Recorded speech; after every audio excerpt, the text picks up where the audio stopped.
Hi friends, welcome to Make NEET Achievable. NEET 2024 correction window இன்றைக்கி மார்னிங்லேருந்து ஓப்பனில் இருக்குது. எல்லாருமே இந்நேரம் NEET 2024க்கு அப்ளிகேஷன் சப்மிட் பண்ணியிருப்பீங்க.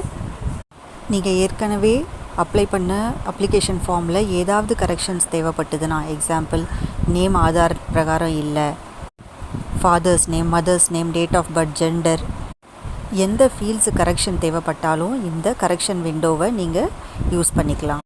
அதே மாதிரி அப்லோட் பண்ண டாக்குமெண்ட்ஸில் ஏதாவது சேஞ்ச் பண்ணி அப்டேட் பண்ணோன்னாலும் இந்த கரெக்ஷன் விண்டோவை யூஸ் பண்ணிக்கலாம். Correction window 20th night 11:50 PM வரைக்கும் ஓப்பனில் இருக்கும். ஸோ இந்த ஆப்பர்ச்சுனிட்டியை யூஸ் பண்ணி கரெக்ஷன்ஸை அப்டேட் பண்ணிக்கோங்க.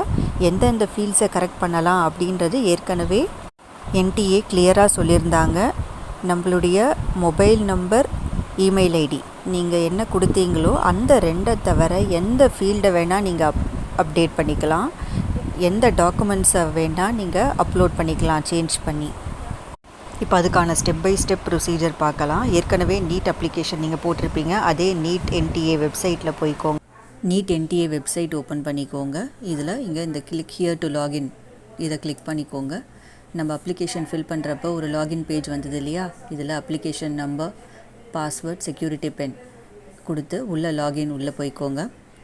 ஏற்கனவே நீங்கள் ஃபீஸு எல்லாமே பே பண்ணியிருப்பீங்க. ஸோ இந்த மூணுமே க்ரீன் டிக் வந்திருக்கும். அது கீழே பாருங்கள் மேக் கரெக்ஷன் வந்திருக்கு. இந்த மேக் கரெக்ஷனை கிளிக் பண்ணிங்கன்னா உங்களுடைய அப்ளிகேஷன் ஓப்பன் ஆகும். அதில் எல்லா ஃபீல்ட்ஸும் எனேபிளாக இருக்கும். எந்தெந்த ஃபீல்டில் கரெக்ஷன் வேணுமோ அந்த ஃபீல்டெல்லாம் கரெக்ஷன் பண்ணிக்கோங்க. எல்லாமே கரெக்ஷன் பண்ணிட்ட உடனே சேவ், சப்மிட், டவுன்லோட் பண்ணி கன்ஃபர்மேஷன் பேஜை டவுன்லோட் பண்ணிக்கோங்க. இப்போது சிலர் ஜெண்டர் மாற்றுறது இல்லை கேட்டகரி மாற்றுறது, எக்ஸாம்பிள் OBCயில் இருக்கவங்க ஜென்ரலுக்கு மாற்றணும் அப்படின்னா, அதே மாதிரி PWD சேஞ்ச் பண்ணணும் அப்படின்னா அந்த டிஃப்ரென்ஸ் ஆஃப் பேமெண்ட்டை பே பண்ணி வேண்டியிருக்கும். ஸோ அந்த டிஃப்ரென்ஸ் ஆஃப் பேமெண்ட்டை பே பண்ணிவிட்டு அதுக்கப்புறமா சப்மிட் அண்ட் டவுன்லோட் கொடுத்து கன்ஃபர்மேஷன் பேஜை டவுன்லோட் பண்ணியிருக்கோங்க.